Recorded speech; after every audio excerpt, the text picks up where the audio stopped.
On today's episode of Bread for Beginners, we're going to make jalapeno cheddar bread. First, we're going to mix together 3 cups of all-purpose flour, 1 teaspoon of salt, and 1/4 cup of extra virgin olive oil.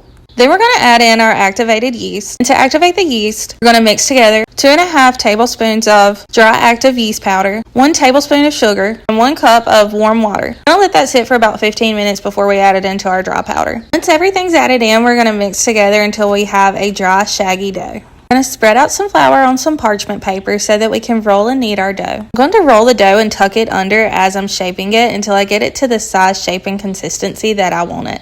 Then I'm going to dust off any extra flour that may be left on the dough. We're going to place the dough in a clean, dry bowl, and we're going to cover it. We're going to cover it with a hand towel or a tea towel so that it can be draft free. And we're going to let it rise for about 1.5 to 2 hours or until it's doubled in size. While the dough is rising, I'm going to get out sharp cheddar cheese and my jalapeños. For the cheese, we're going to do 2 things. Chop up tiny pieces so that we can include it in the bread. And then we're going to shred some to go on top of the bread. And for the jalapeños, we're also going to do 2 things. First, we're going to chop up some to go in the bread, and then we're going to place slices to the side to go on top of the bread. Once the dough is risen, we're going to get it out, we're going to punch any air out, and then we're going to separate it into 2 dough balls.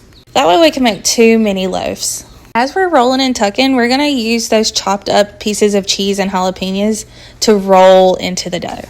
Then we're going to top the dough with our sliced jalapeños, and we're going to push the jalapeños into the dough just a bit. Then we're going to add our shredded cheese on top. We're going to put it in the oven, let it bake at 375 for about 30 minutes. We want our bread to be fluffy and not gummy. So this is what our dough looks like going into the oven, and this is what it looks like coming out. This bread is so good and does not last long at my house. Let me know if you try it out.